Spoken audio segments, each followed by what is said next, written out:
Hello, and thank you for joining Session 4 of HUD's Multifamily Accelerated Processing, or MAP Guide Industry Briefings. This PowerPoint and webinar recording will be made available on the HUD Exchange. Participants are in listen-only mode and muted on entry. Please submit any content-related questions in the Q&A box on the right-hand side of your screen, and for technical issues, please request assistance through that same Q&A box. So again, we ask you to submit your content-related questions in the Q&A box located on the right side of your screen, as shown on the slide. Please submit your questions to the host, presenter, and panelists.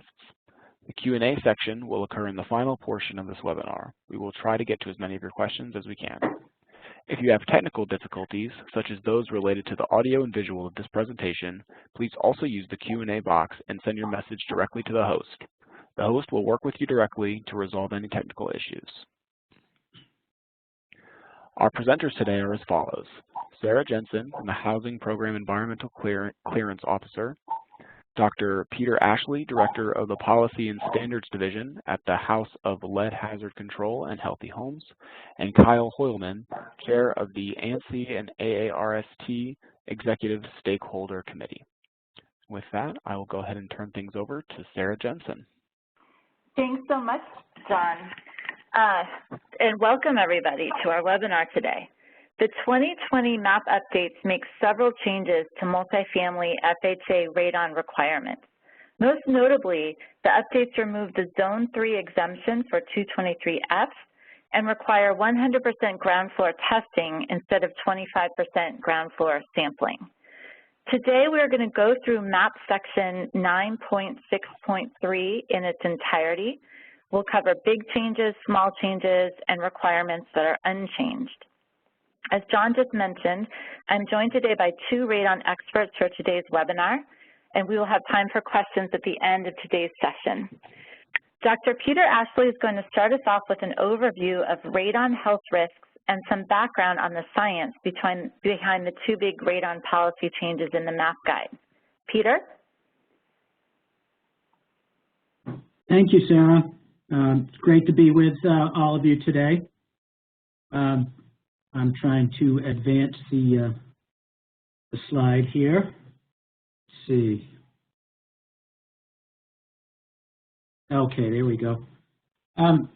So what I'm going to do, as Sarah mentioned, I'm going to talk a little bit about, just talk about why we're concerned about radon, what it is, and why it's a health hazard.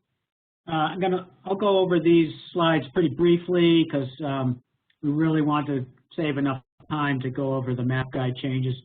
But I also want to talk about some of the science related to the MAP guide changes. So radon is a naturally occurring gas. The 222 on this slide is the atomic number of radon. If you can remember back to your chemistry class days, the number of protons and neutrons that make up the atom. You can't see it or smell it. It doesn't react with anything. It comes from the breakdown of uranium, and it takes a long time.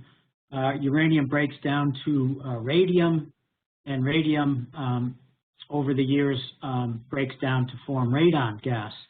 And that's released into the soil, and it can come up through the soil and into buildings. And I'll talk a little bit more about that. It can also enter buildings through water, especially water from wells, and through natural gas. Now, the numbers on this slide under that you see under uranium and radium and for radon, that shows you the half-life of these elements. And that gives you an indication of how stable they are, how long they take to break down as part of the decay process. So you can see that uranium has a half-life of 4.5 billion years, so it takes a long time to change to radium. So this slide just shows the different pathways through which radon can enter the air around us, and then where it can enter buildings and be concentrated because it's not diluted by the outside air. So especially through cracks and through openings for fittings in basements or in slabs if you have slab construction. And as I mentioned, through water, especially if you have well water. This slide shows you basically the decay pathway for radon. And I mentioned the half-life concept, and you can see the wide range of half-lives for these products that are part of the radon decay chain. And when these elements transform into other elements on this chain, they release energy in the form of radiation. And it's our concern with radon and its health effects are with what's called alpha radiation. I'll talk a little bit more about that, but it's radiation that's got high energy, but it cannot penetrate deeply into things.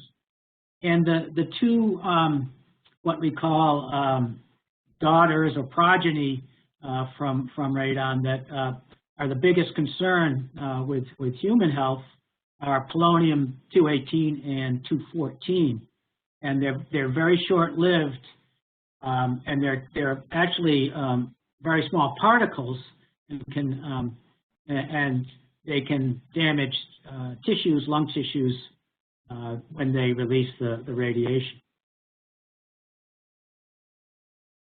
So radon can be taken breathed into the lung, and in the lung, you can be injured, or your cells can be injured because of these transformations that I just mentioned. And as I said, the alpha radiation does not penetrate deeply, but the particles adhere to the cells in the lining of the lung, and they can release this energy right into the cell and possibly damage the tissue, and especially DNA, which can lead to increased risk of lung cancer. So this slide just demonstrates what I'm talking about here, showing a double strand of DNA and the potential injury to that or harm to that strand caused by the radiation that's released by these radon daughters or progeny when they release their radiation in their conversion to the next element on the chain.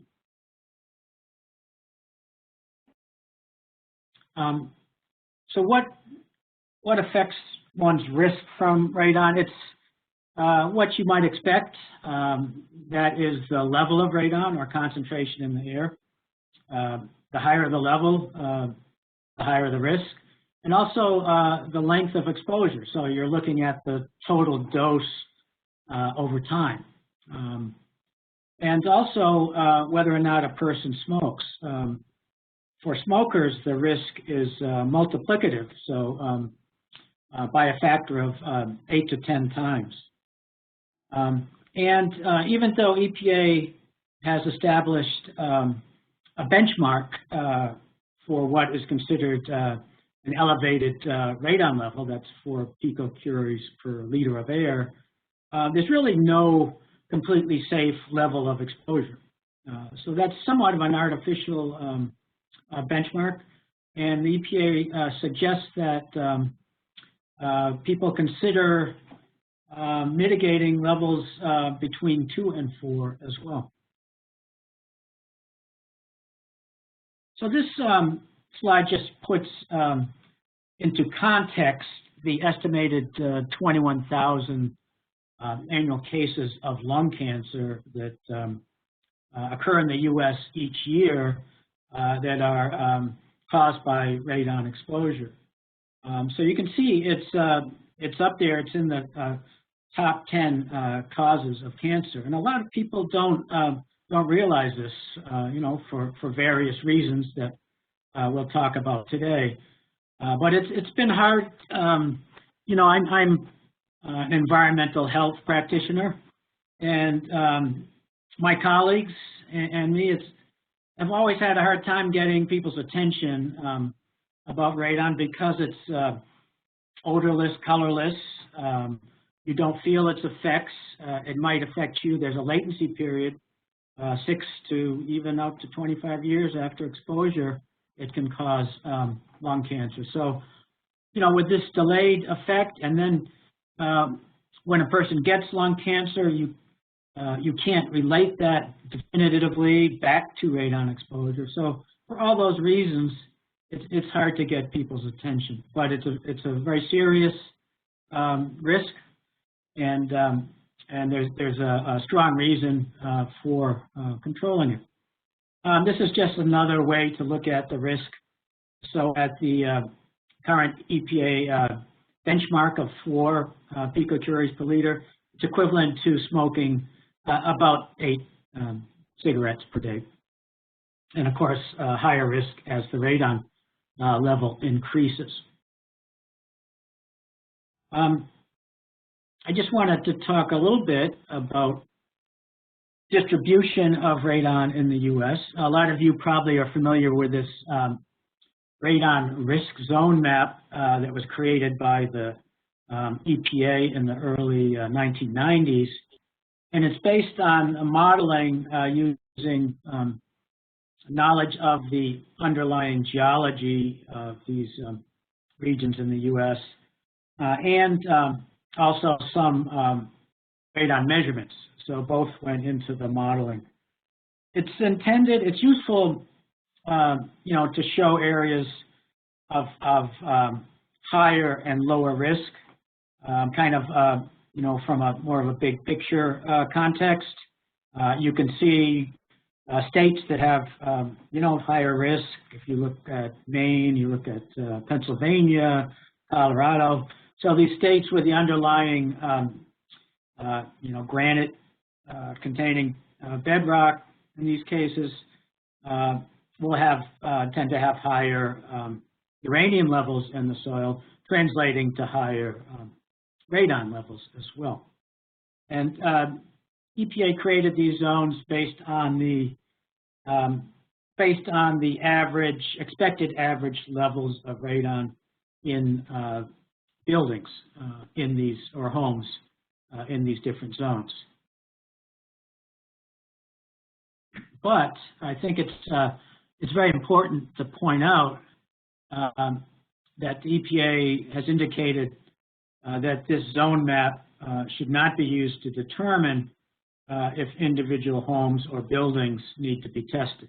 So it's not really meant to be used on a small geographical scale, like I said, it's really for getting a bigger picture view. And this is also consistent with HUD's healthcare programs handbook, in which they require testing and mitigation in all EPA zones. So this is an example of how using the EPA zone radon risk zone map could lead you astray. What you see here are 3 counties in Florida, you can see them circled, that are considered to be in zone 3 in the EPA map. So that's the lowest risk zone, where radon levels are expected to be at generally 2 picocuries per liter. So well below the EPA benchmark of 4. But the state has collected test data over time in these counties. You can see that in the table on the left. And if you look at that that second column from the right, you see the percentage of these test results that are considered elevated, so that are at or above the EPA benchmark of 4 picocuries per liter. And you can see that it's a relatively high percentage, up to 41% in the one zip code. So many of them above, in the range of about 25 to 40%. So, at this level, at this scale, you can see that with more data over time, we've increased our knowledge of the radon risk, and it's higher than might be expected if you just use the EPA zone map.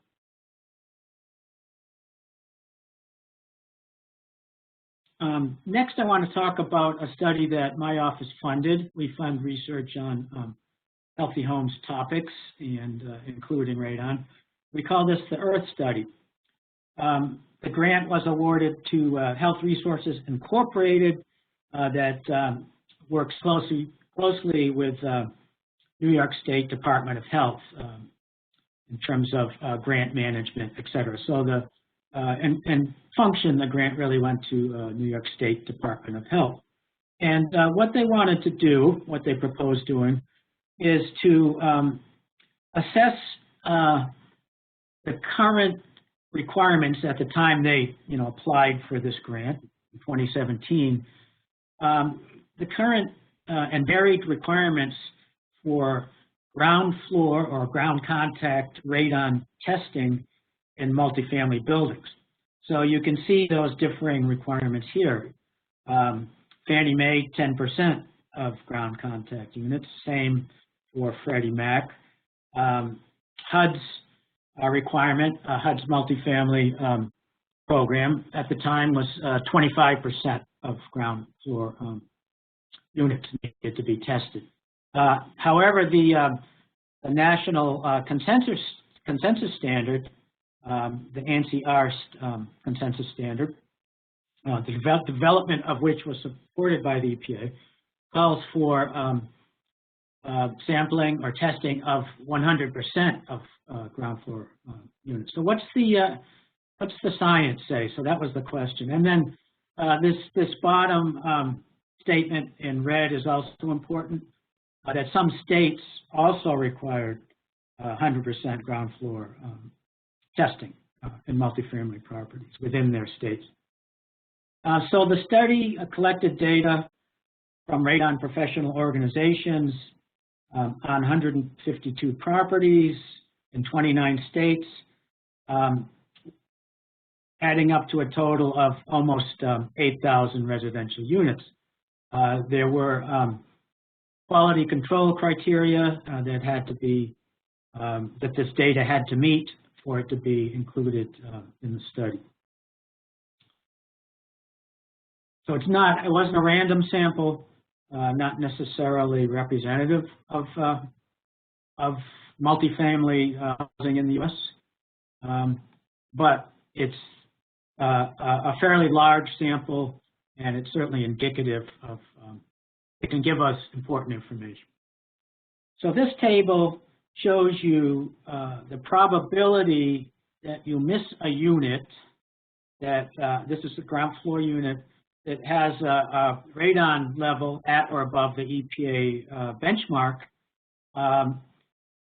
If you sample at these different sampling levels, so 10%, 25%, 50%. And the far left shows you the footprint of the building, so how many ground floor units these buildings had. And these data are limited to buildings where at least one unit had, the building had at least one unit with an elevated radon level.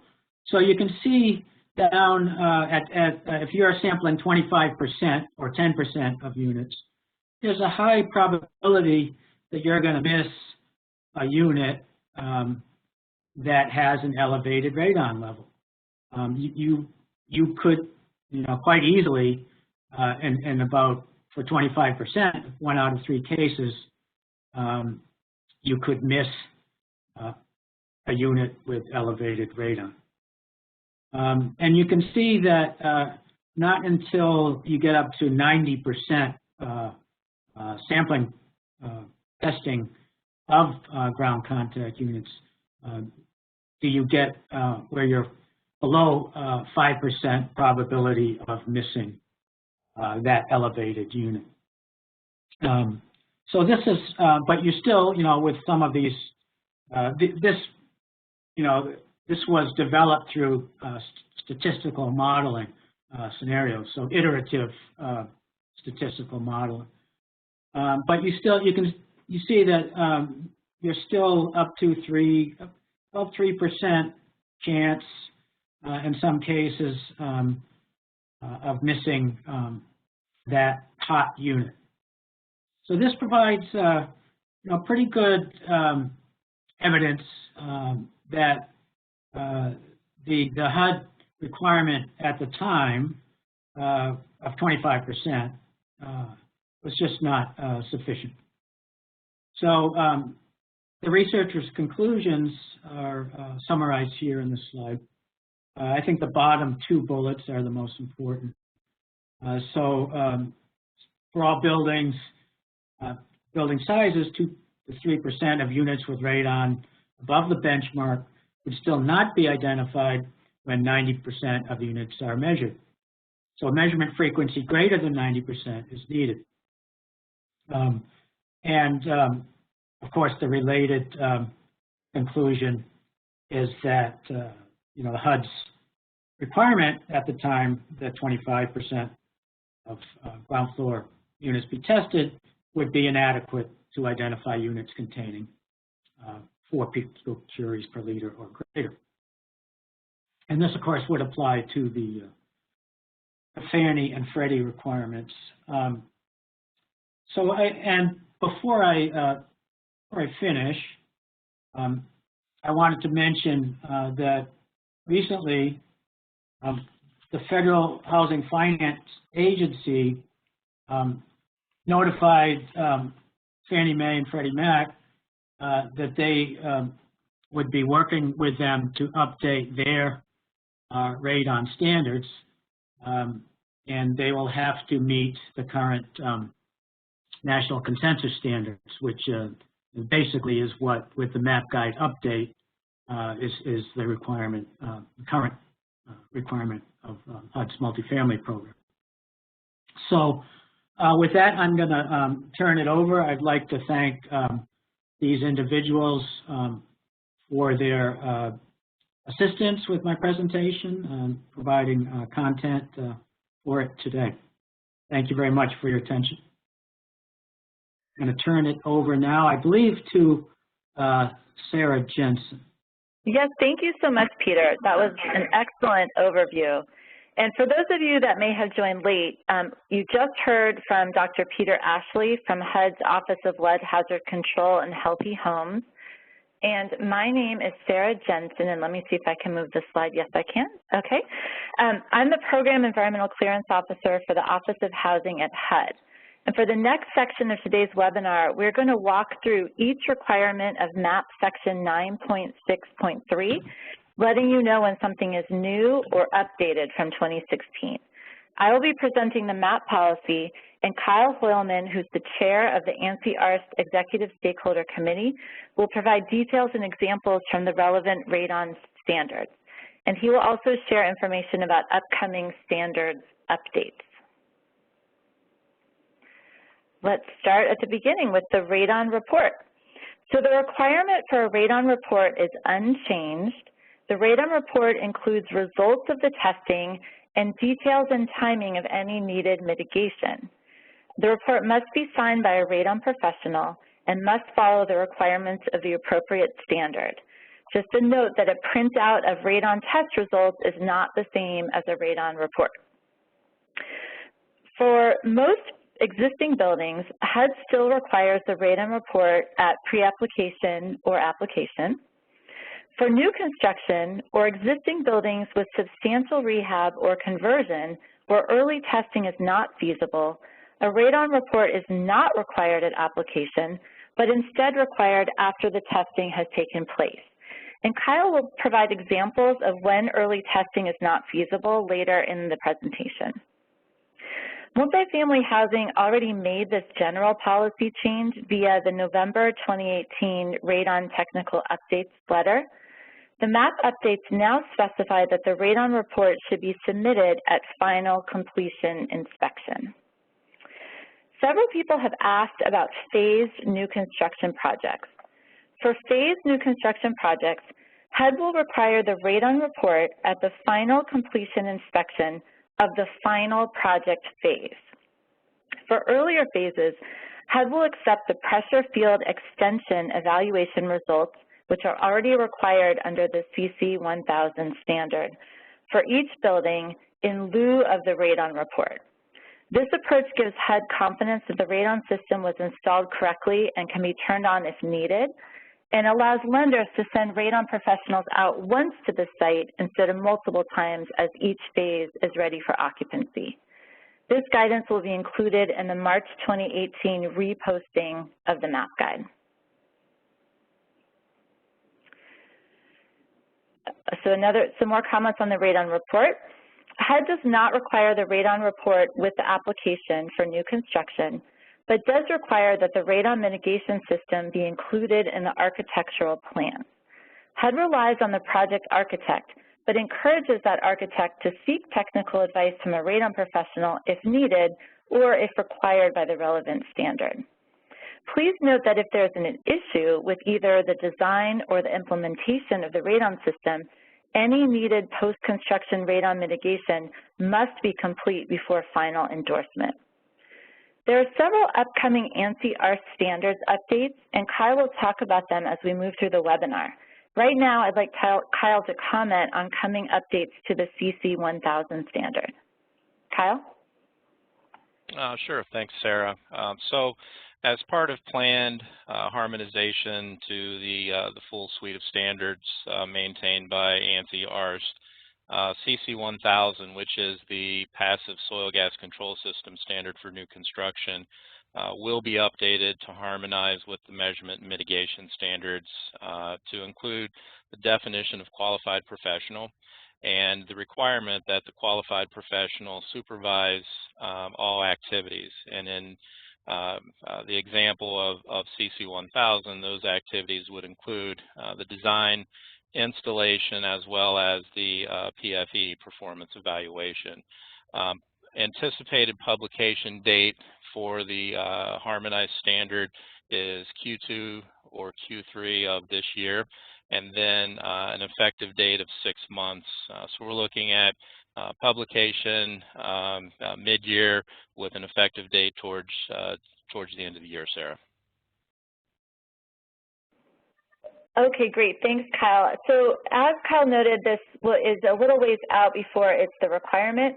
And I would also just note that this is new and came to HUD's attention after the MAP updates. So we will be having discussions about what this means for implementation and if we need any changes to the MAP guide. So stay tuned for more details on that. So this is a good segue into Radon Professional.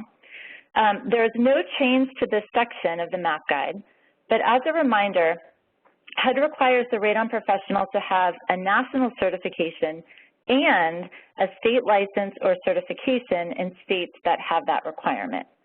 Many states with license or certification standards have their own Radon standards as well. If these are different than HUD standards, applicants must meet the minimum requirements of each standard. HUD requires that radon testing, post-construction radon testing, and any mitigation required as a result of that testing to be performed by or under the direct supervision of a radon professional.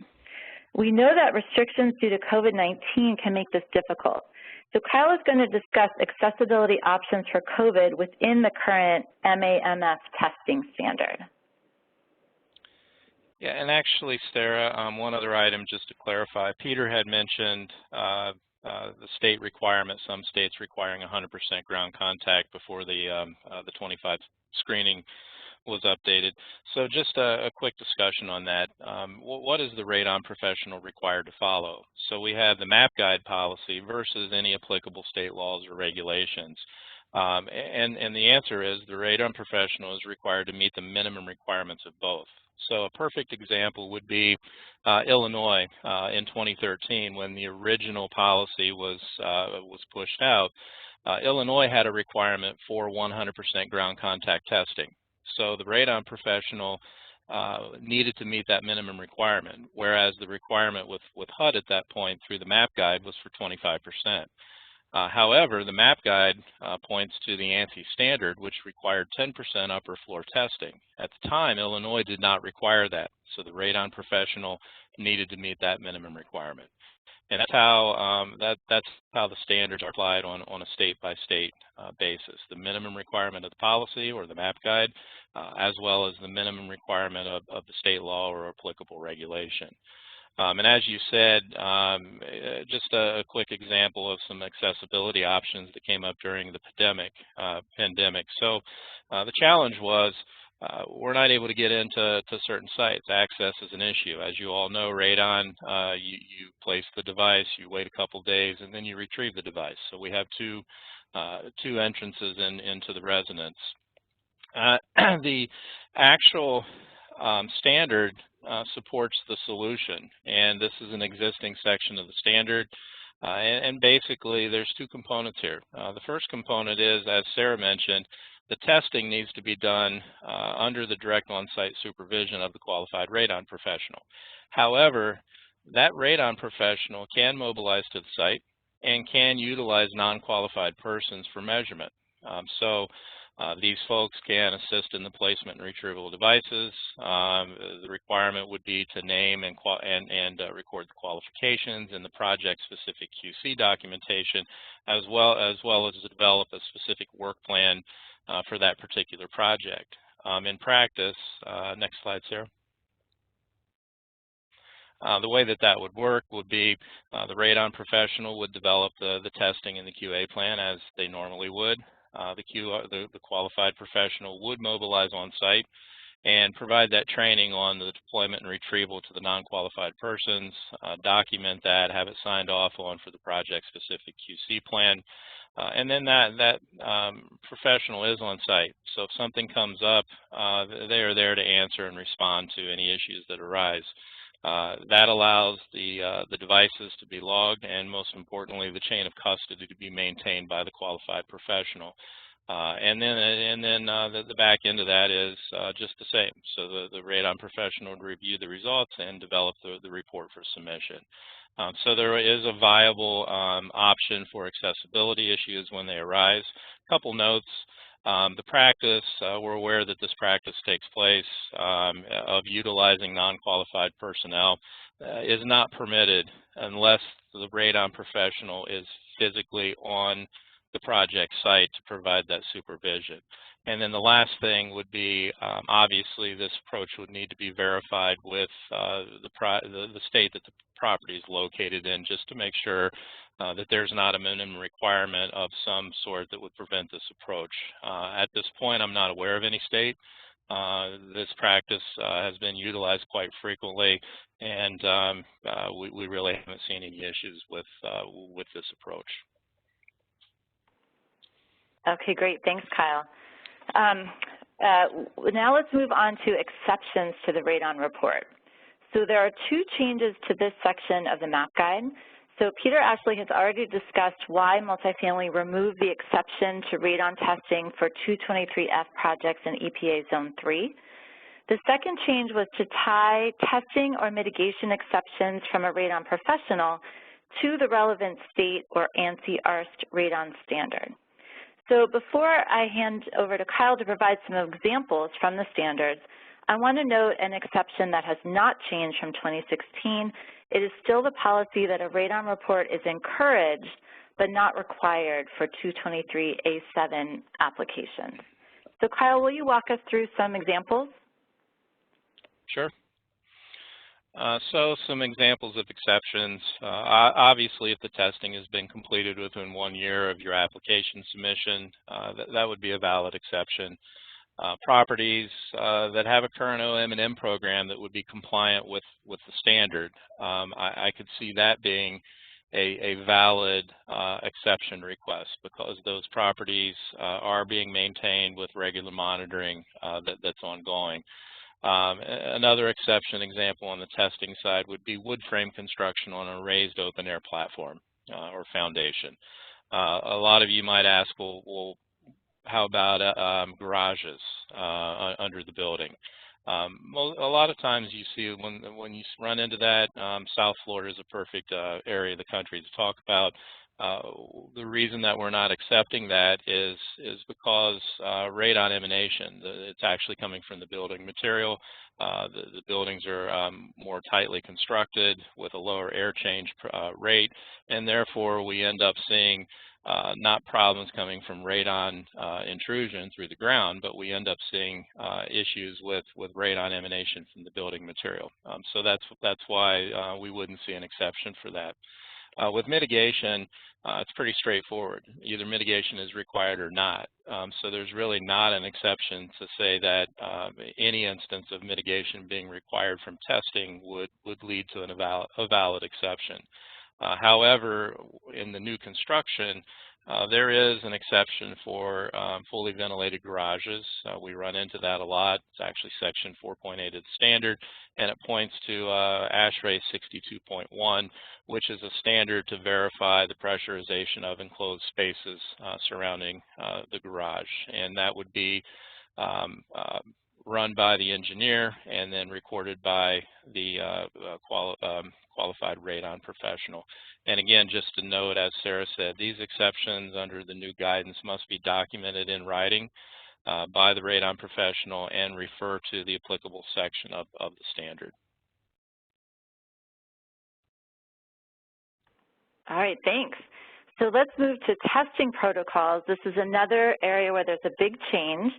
The MAP 2020 updates eliminate the 25% sampling exception and requires 100% ground floor testing and 10% upper floor testing per the standard.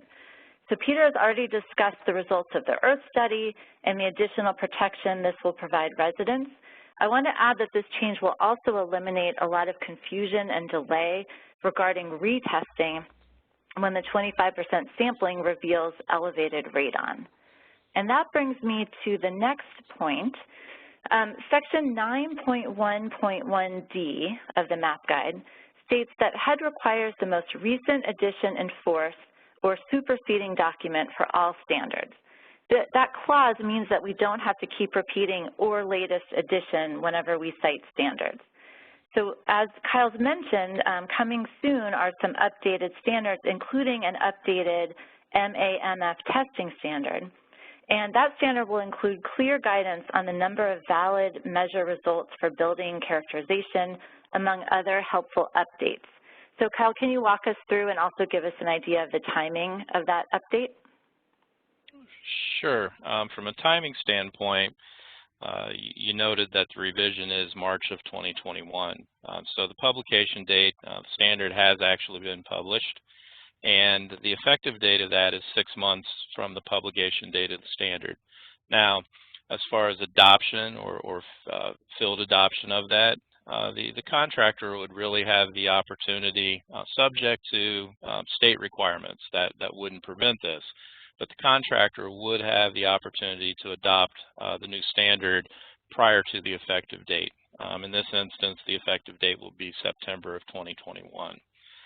As far as the clarification of some of the revisions, as I mentioned previously, there is ongoing harmonization with standards, and one of the big things that has happened between the MAP and lean guidance. MAP uses the multifamily guidance, the lean program uses the large building, is they're now harmonized to be a minimum measurement period of 48 hours. Previously, that was 48 hours on multifamily and 72 hours on large building. One of the things that made it into the harmonization that is beneficial for multifamily is the large building standard provided for the evaluation of occupied versus unoccupied concentrations. So that's now applicable to multifamily. So if you have a non-residential area that may only be occupied 8 hours of the day, or the area has fresh air makeup from the HVAC system, you're able to use an additional line of evidence, which would be occupant exposure to assist in whether mitigation is required or not. So that's a change as well. A big change that is beneficial is the concept of occupied and non-occupied locations. Previously, it was, is the location occupied or can the location be occupied? So we would see a lot of things like storage rooms and basements that technically could be occupied with minimal renovation, and they would be tested. This change would require only locations that are occupied or intended to be occupied at the time of the testing event to be included in the measurement event. So that's going to streamline this. That's going to make it a lot more flexible and easy to interpret what should be tested versus not.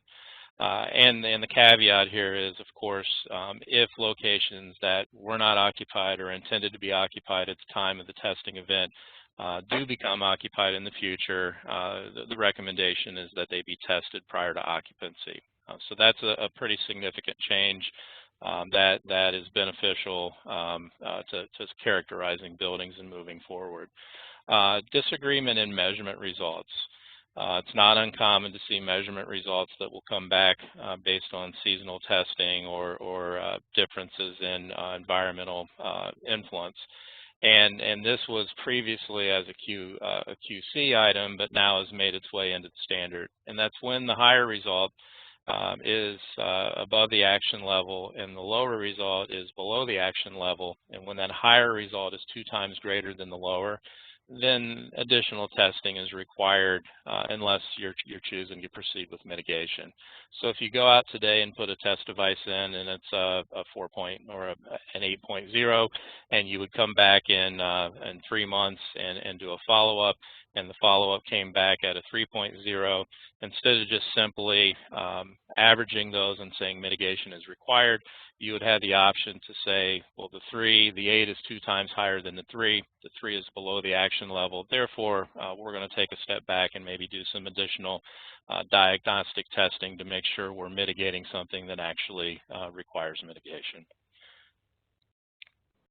And one of the final areas here that is of great interest is the extenuating factors. It's not uncommon to go into buildings and see access not permitted due to pets or doors that aren't keyed properly.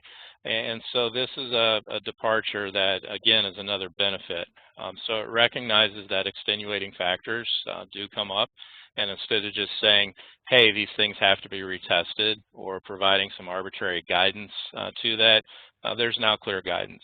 So the building may be cleared when all locations in the building that have a valid result of less than or equal to 2 are present, and then it's just a simple table. So if there's 4 to 7 ground contact units in the building, you could have 1 invalid unit in that building and still characterize the building. 8 to 11, 2 invalid results, all the way up to 20 or more with 5 invalid results. That makes characterizing the building a lot more straightforward and a lot easier to interpret the application of the standard for extenuating factors. And of course, with any of these options, if the client is proceeding with mitigation, then you can throw this or set this aside and just proceed with how the client would choose.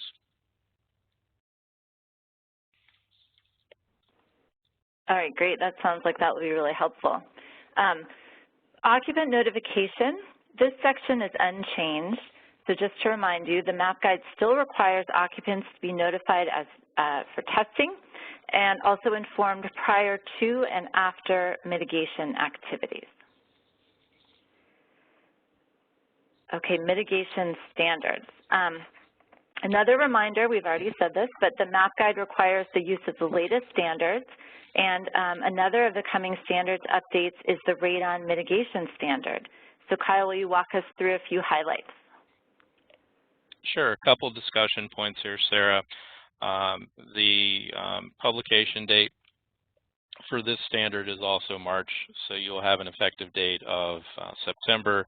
And again, the contractor can choose to adopt voluntarily the updated standard as long as it's not in conflict with a state law.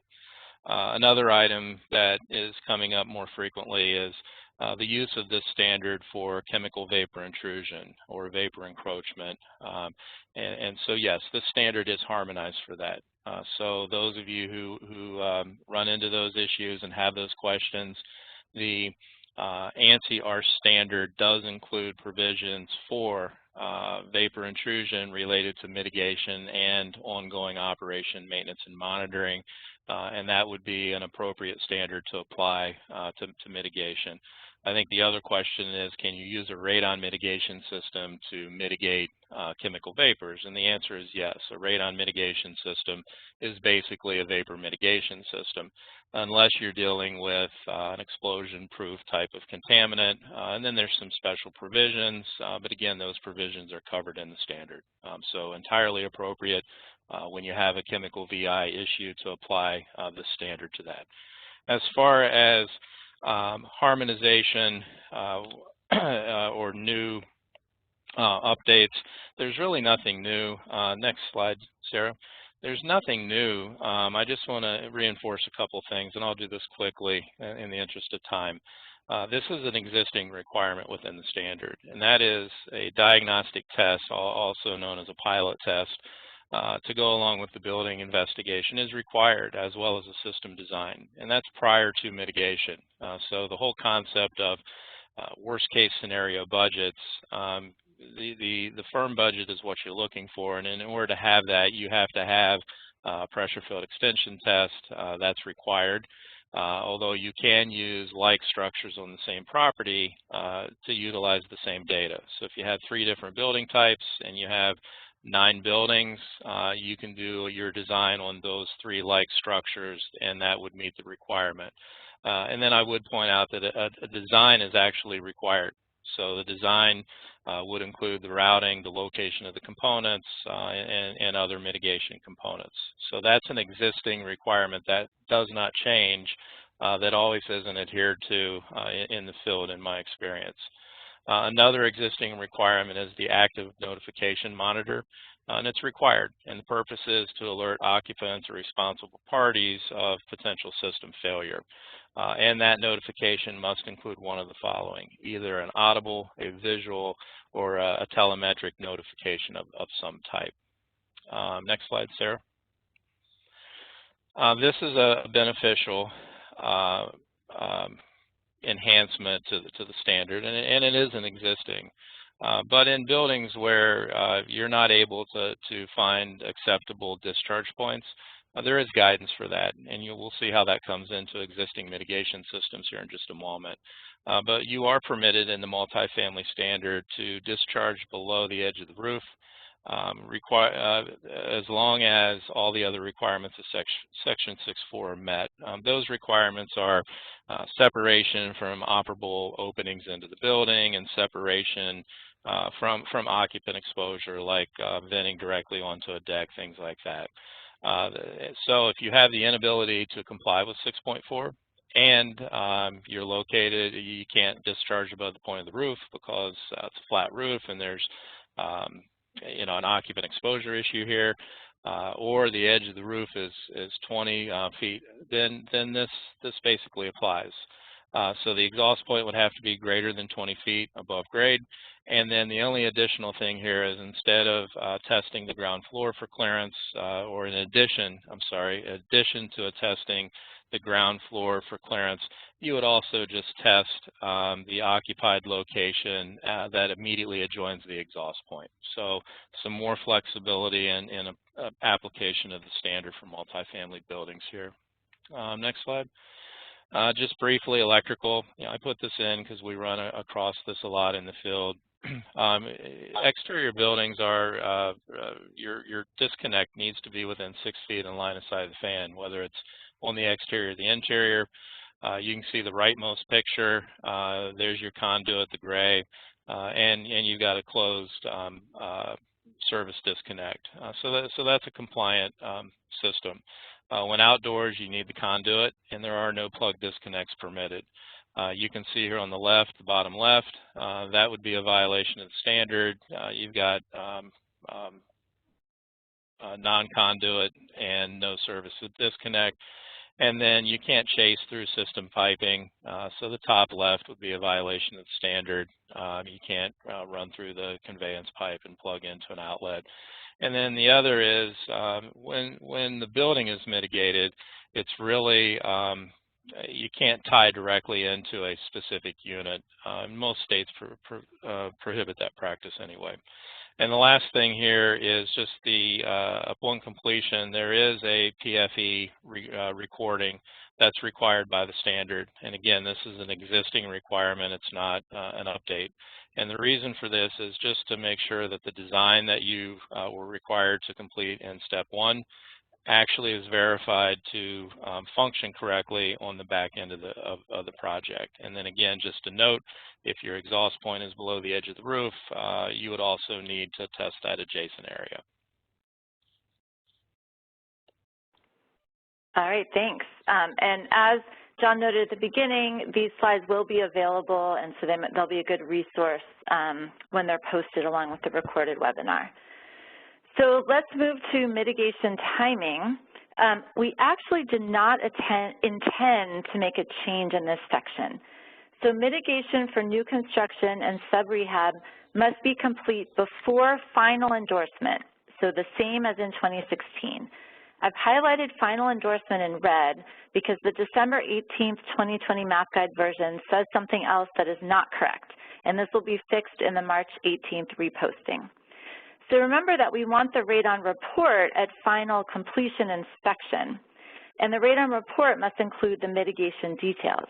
But the actual mitigation, the mitigation reports, the follow-up testing, and certificate of completion are due before final endorsement.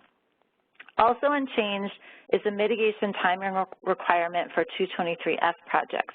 These repairs must be completed as quickly as practicable and no more than 12 months after closing. Operation and maintenance plan. So this is a new section in 9.63, but it is actually not a new requirement.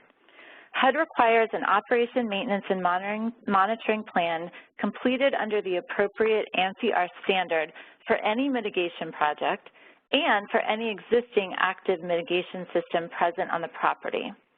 It will be a condition in HEROES and to the firm that the borrower operate and maintain the OM&M plan for the duration of the insured mortgage. We actually won't have the final OM&M plan at that time, however, because we won't have the part numbers and other details until the system is actually installed. The final OM&M plan is required before final endorsement or when the system is installed for 223F deals. And Kyle's going to give some additional details on the OM&M plan from the standards. All right. A couple bullet points here. Just the qualified radon professional would be directly supervising the OM&M program because of the testing and monitoring, as well as the maintenance requirements. The program plan itself needs to include the system design and specifications. We talked about those requirements in the mitigation section. You need a design. You need verification that that design is effective. So fan specs, warranty, service contacts, so on and so forth. The measurement results and any applicable contracts, warranties, building permits, as well as an estimated cost of operation. The ongoing obligations, your long-term stewardship for these systems would be routine maintenance and inspections. That's typically done quarterly, and that's done by the site personnel. Ongoing equipment inspections, that's typically done annually or every other year, and the qualified radon professional would typically do that.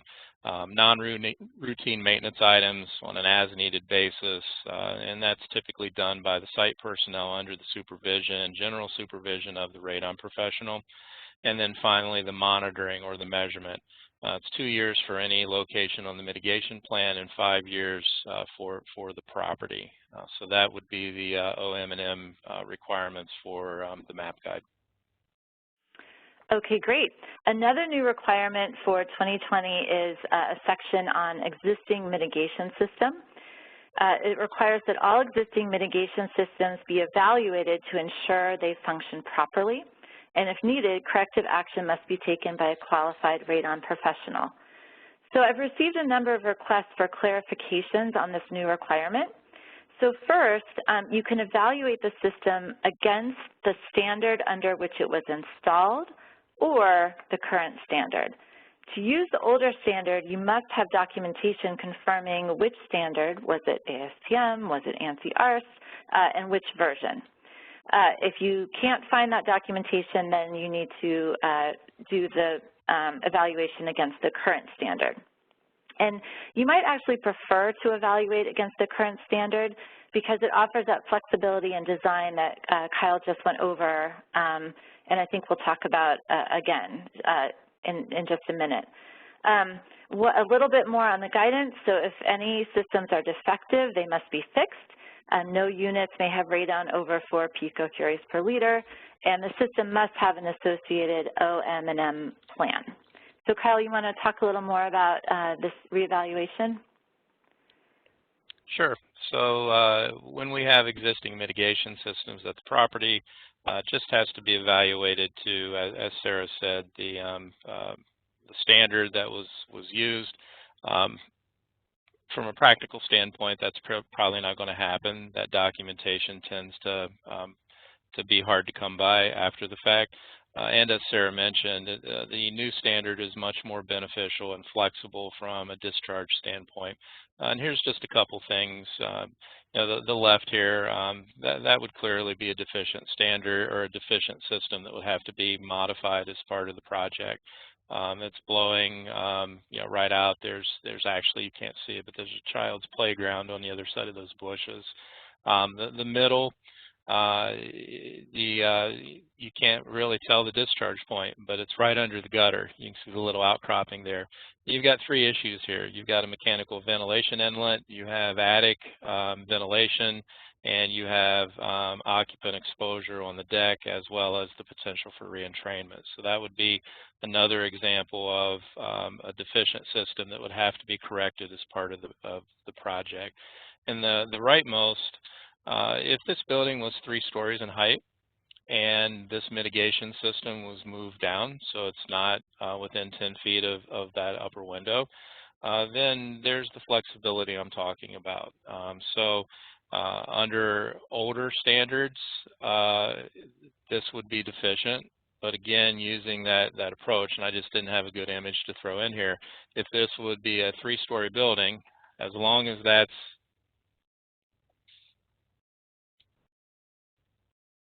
excuse me, my screen just went blank.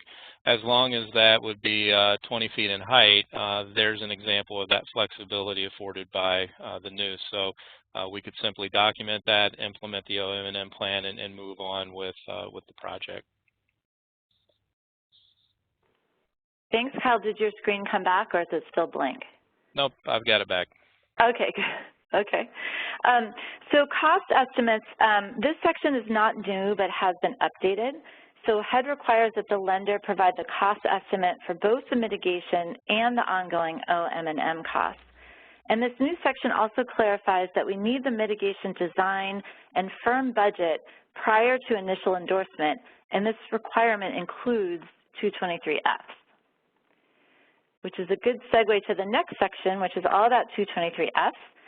So 223Fs must be tested for radon unless, as we noted earlier, the radon professional cites an exception in the standard and HUD approves of that exception, or unless the 223F is already in HUD's portfolio and is doing no work beyond maintenance. In other words, it's categorically excluded, not subject to.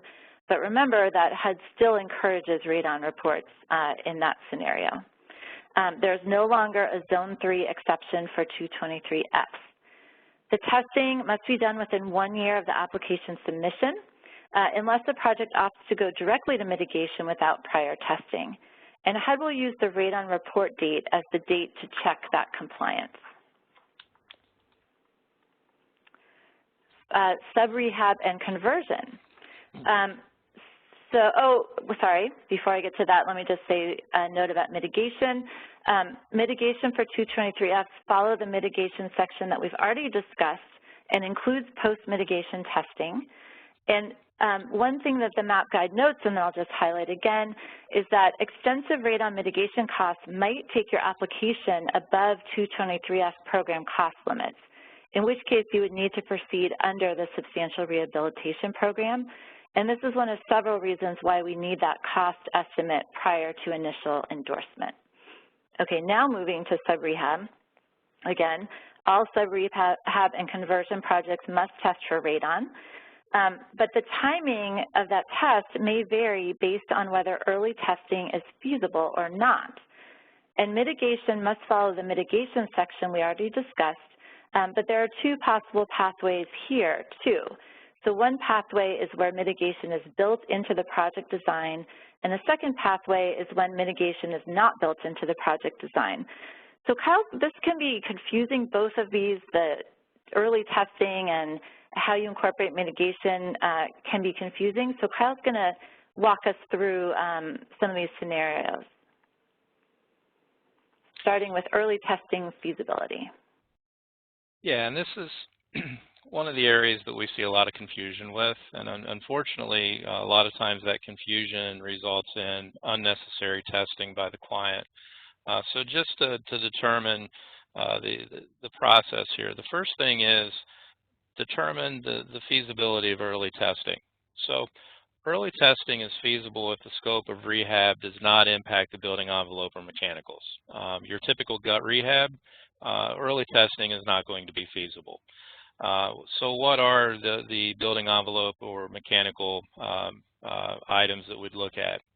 Door window replacement, roof replacement, large foundation areas being replaced, anything that can impact the air changes in the building or the attenuation factor for the contaminant itself. Mechanicals, if we're replacing HVAC systems or we're adding mechanical ventilation of some sort, then again, if it can impact the air changes or the attenuation for the building, then those would impact the ability to test early. If early testing is feasible, then that one test determines if there's a need for mitigation. So if it's quite simple. If it's greater than 4, you need to include mitigation in your sub-rehab. And I will point out that that's active mitigation. It's an existing building. We don't follow the new construction standard, which is passive. We follow the active mitigation standard.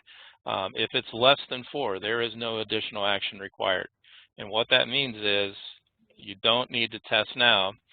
And if it's below 4, then a lot of the confusion is you're now going back and testing again after the sub-rehab, and that's not necessary. This policy would clear that on the beginning. And then again, I'd just point out that early testing needs to be conducted with 1 year of your application submission. Now the other at this point would be if early testing isn't feasible. So you have a gut rehab or major renovations that would change the building envelope or the mechanicals. You have 2 options as the client.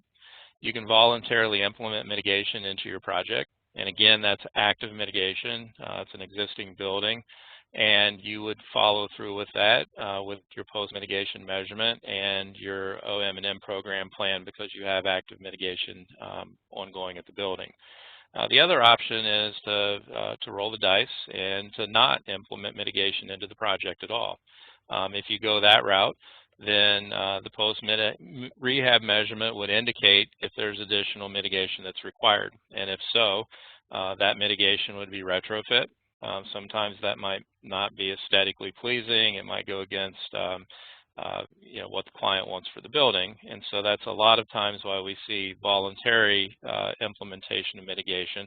But if those aren't concerns, then this is the pathway to go. And if retrofit mitigation is required, then again, we're following the standard for active mitigation. We're clearing the building and implementing an active OM&M plan. So that's in a nutshell how the sub-rehab program works. Determine if early testing is feasible. If it is, test, and at that point, the recommendation would guide you. Or if early testing is not feasible, either voluntarily implement mitigation or don't. And either direction is fine. Either path ends up at the same place, which is a recommendation for mitigation or clearance of the property. All right, great. We're going to end today with new construction, and then we'll have time for questions. So I see a few have come in, but go ahead and get those in the Q&A, so we'll be ready with those to answer those questions.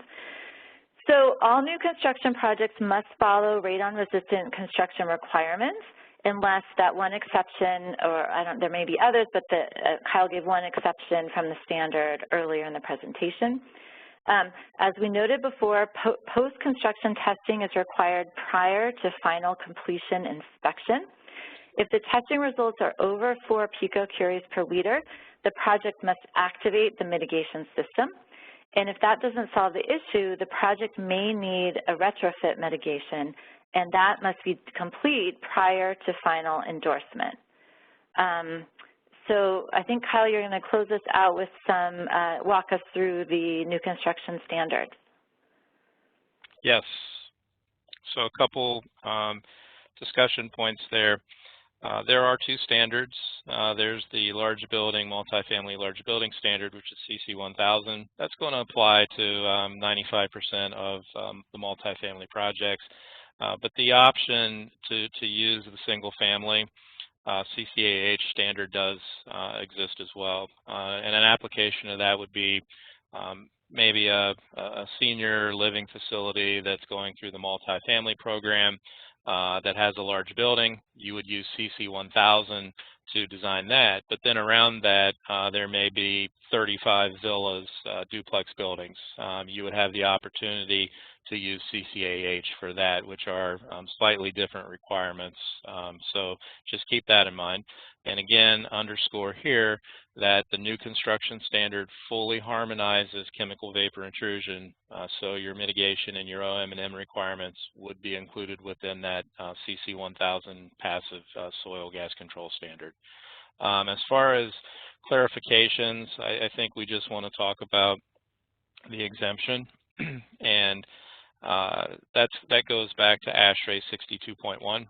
So when we have those ventilated garages that are under the building, a passive soil gas control system is not required as long as the building meets requirements for ASHRAE 62.1, which is the enclosed spaces positive ventilation. And you would document that through your engineer confirmation. So the project engineer typically writes a letter that confirms that 62.1, 515, and 6.1 apply, and then the qualified radon professional would provide an exception letter and include the engineering confirmation. Pressure field extension, and again, both of these are existing, so they're not updates to the pending CC 1000 harmonization. These are already requirements in the existing standard. After the slab has been cast and prior to the verticals being installed, the system really needs to be verified to be effective if it needs to be activated. And we do that through evaluation of the subslab plenum through PFE testing.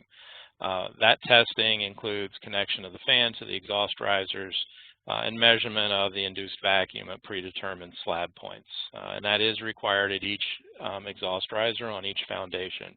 And that's an interim between the flat work of the building being done and the verticals going in, and that again is a requirement of the existing standard.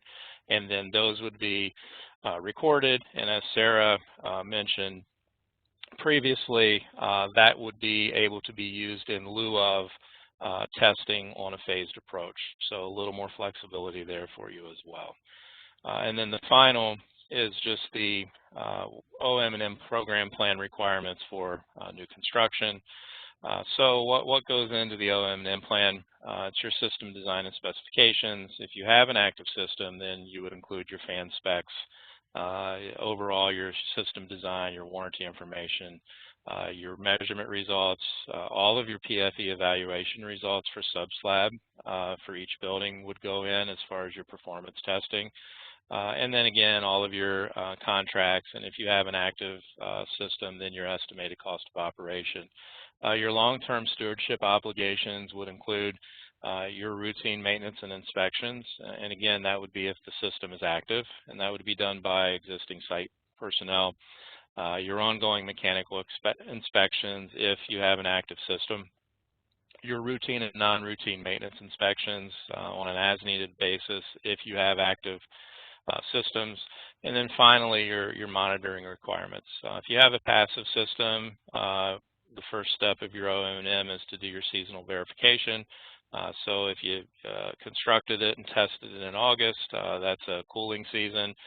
Your first step of your OM&M is going to be to verify the effectiveness of the system in the heating season, and that's for passive systems. If you have active systems, any location that was on the mitigation plan every 2 years, and then for both passive and active, it's a 5-year characterization of the property. And that, I believe, Sarah, wraps up the guidance on new construction. Great, thanks. Okay, this is great. We have time for questions. Before we open up for questions, I just want to let everyone know that multifamily housing is now using an Ask a Question portal for MAP questions, including Radon. So we will answer as many questions as we can right now, and if we don't get to your question or if you have follow-up questions, we ask that you submit your question via the AAQ portal. And of course, any project-specific questions must go to the regional staff processing your application. But with that, let's see if there are any questions. Chris or Tony, will you let us know? Yep, so Sarah, this is Chris. There's a couple questions that have come in. The first one is asking, in the example where the initial test was more than 2 times the concentration of a follow-up test, would the diagnostic testing options include long-term testing? Kyle, do you want to take that one? Yes. So the answer to that question is yes. Diagnostic testing could include long-term testing. It could include short-term testing as long as the short-term testing is conducted during a period that would represent normal occupied conditions for the building. Great. The next question is asking, can the evaluation of existing mitigation systems be done by the testing qualified radon professional? Kyle, that's another one for you. Yes, the evaluation of a mitigation system would be done not by a measurement professional, but by a mitigation professional. And if the measurement professional does possess the mitigation credential, then certainly they would be able to conduct that inspection. Great, thank you.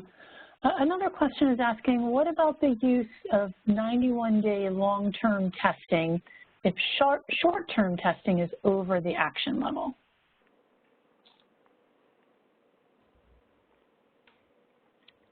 Sarah, I'm assuming you want me to handle that as well? Yes, sorry, I was reading the next question. Yes, please. Yeah, no worries. So there are options for 91-day testing. You can start the entire testing event using long-term devices, and if you do that, then it's the result of that single long-term testing event that determines whether or not mitigation is required.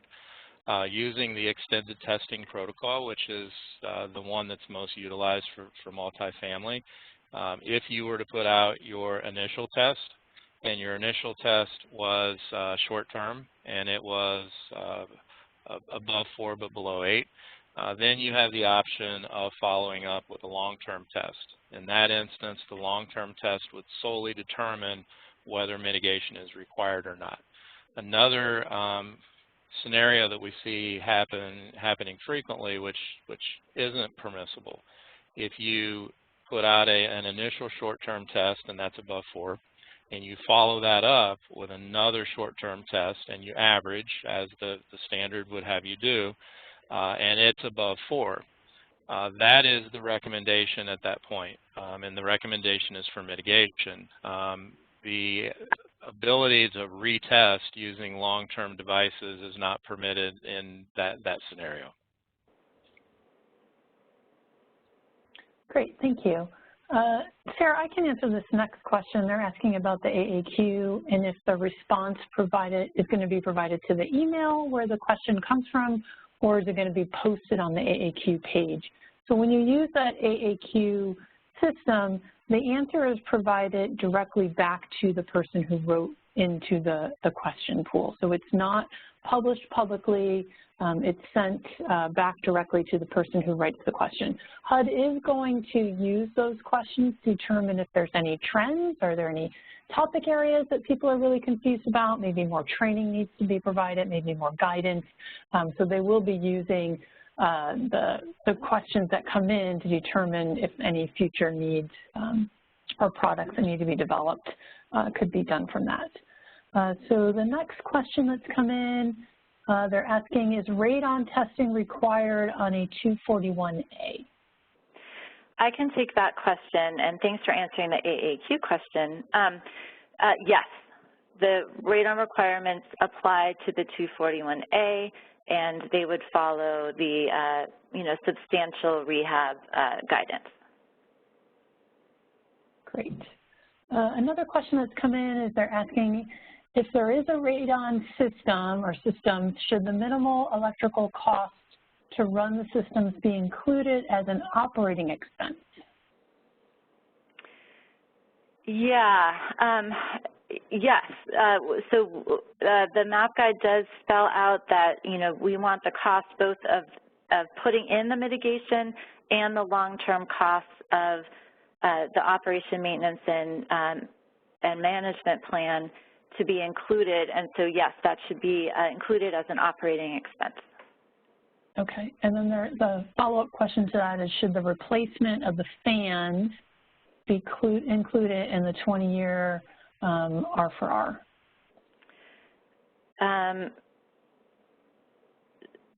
So the replacement of the fans should be included as a cost.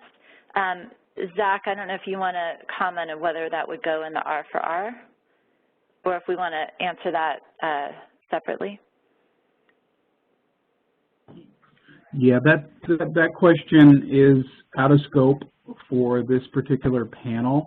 So, but if you want, you can submit that through AAQ, and it will get routed to the people that do ECNA and really deal with R4R on a daily basis.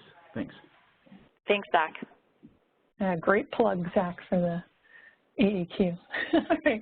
The next question is, if all ground floors are tested and there are some units that are above the EPA action level, can you conduct short-term paired testing in each unit to rule out the requirement for mitigation, or do you have to go straight to mitigation? Kyle, will you take that one?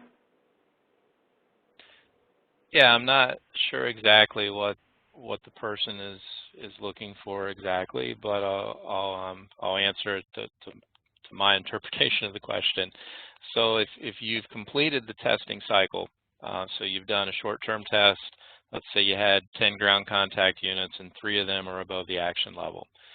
Based on that, you follow up with another short-term test, or as we discussed, you could do a long-term test. And the average is above the action level. At that point, mitigation is required. Simply going back in and doing quote-unquote diagnostic testing using paired devices after you've already tested the unit, an initial and a follow-up time wouldn't be permitted by the standard. Now, if you start with the short-term testing, and again, that example of 10 ground contact units, 3 of them were elevated, your follow-up could absolutely include paired short-term devices. But again, the paired short-term device would be averaged with the initial measurement result. So I'm not really sure the benefit of that approach because you would just be increasing arbitrarily the cost of the measurement event. Great, thank you. This one may be a little out of scope, but I know we have some e-tool people on the call. They're asking, will the OM&M or any radon reports become required attachments to the e-tool? Yeah, they're required for HEROES, the HUD Environmental Review online system, and have to be uploaded into HEROES. But we'll, if that questioner could follow up on AAQ with that question, we can get that answered. Great, thanks, Sarah.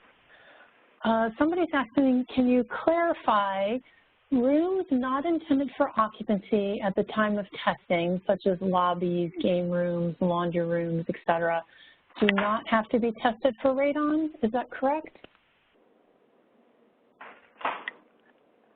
That is correct. If the area is not intended to be occupied at the time of the measurement, then it wouldn't be included. Again, with the caveat that if it does become occupied in the future, the recommendation is to test prior to occupancy. Great, thank you. Another question is, will the guidance change for RAD or RAD for PRAC projects to now include radon testing? They're saying as of now, the guidance cites the HN 2013-03 guidance. Yeah, we're working closely with the RAD team to update any guidance that's needed. The main RAD program did incorporate, they do refer to the MAP guide for projects that convert to PBRA via RAD, so they're already directly following the MAP guide, and we're working to make sure the other programs are aligned as well. Great, thank you. Another question, are there allowable exceptions in the standard that permit skipping testing or limited, such as 25% testing for mid-rise or high-rise structures where collateral begins above the third floors from the ground level? So I'll take that. That's actually a project aggregation question, and the answer is no. So you need to aggregate the entire building, not just the floors that are HUD collateral. And so the testing would be 100% of the ground floor plus 10% of upper floors. It would not just be from floor 3 and up. Okay. That's all the questions that have come in as of now. Is there anything else you want to expand upon? I got a few that maybe came just to me. So one of them is, let's see, and this is maybe a question for Peter. Does fracking in a region increase the probability for radon release? Well, that's an interesting question, and I'm afraid I don't know. It seems like it could. Kyle, do you have any experience with that? Yeah, I can weigh in. Very limited experience, Peter, but evidence does suggest that fracking creates the potential for preferential pathways that could lead to elevated radon intrusion, yes. Okay, great. I got another question that maybe just came to me. For new construction, does the radon testing need to be completed before the HUD final trip report or prior to final endorsement? Actually, I'm not exactly sure when the HUD final trip report comes in, but what the MAP guide says is that that radon testing needs to be completed and the radon report completed before the final inspection. And then if any mitigation is needed, that can take place between that period and final endorsement. So I hope that answers that. We did get 2 more questions, if you're open to answering a few more. Sure, and actually there's one more that came to me that I think would be good to clarify with everyone. Sure, go ahead. So Kyle, this is for you. Can you discuss the difference between ground contact units and ground floor units? It seems that both terms were used but may not be in the same in application. Sure.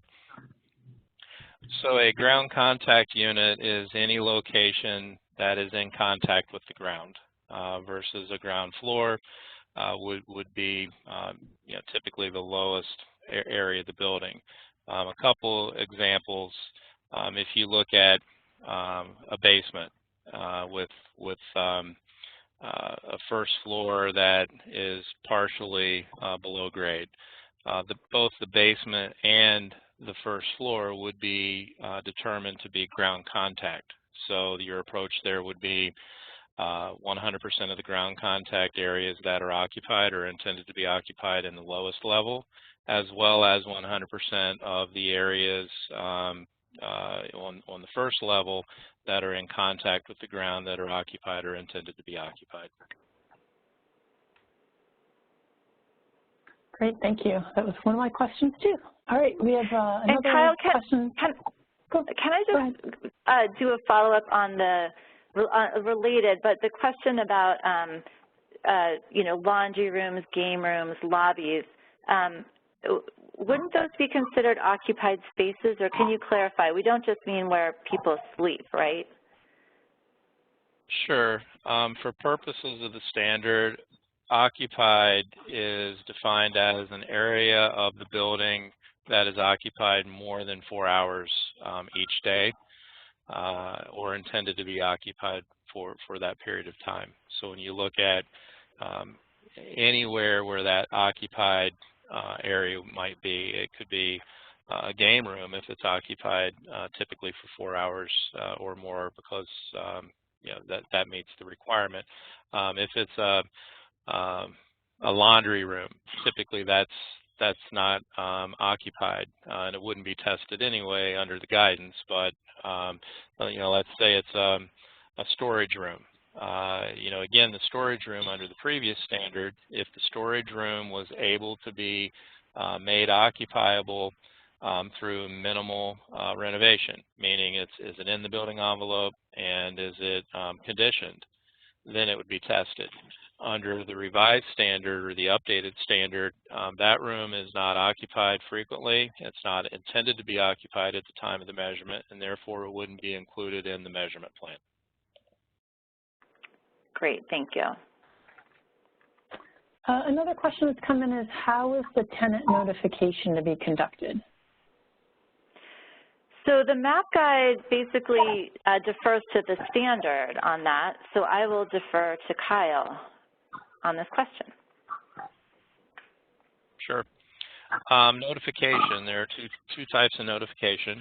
One is the resident or the occupant notification, and the other is the responsible party notification. So working with the site personnel, you would notify the occupants of the building, and that's 100% of the occupants in the building, including upper floors, because closed building conditions must be maintained.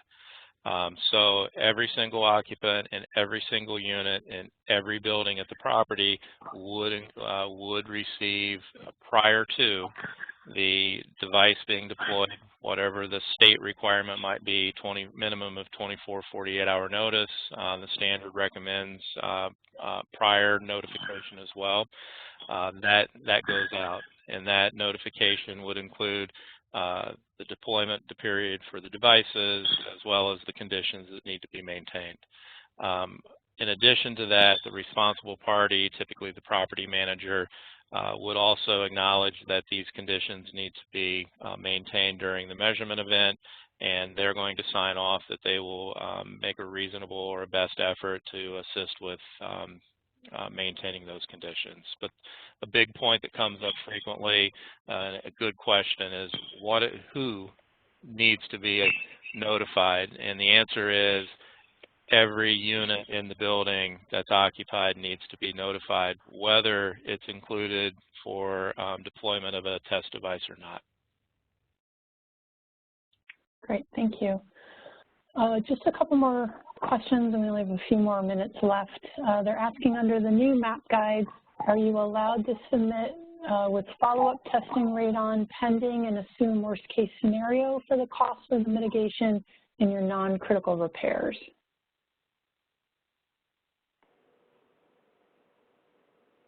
I mean, I think ideally we would like this to be as close to actual, with an actual plan. I guess I'm not quite following because you would either know, I guess, is this a scenario where you don't have the testing yet? And I think I might need more information in order to answer that question.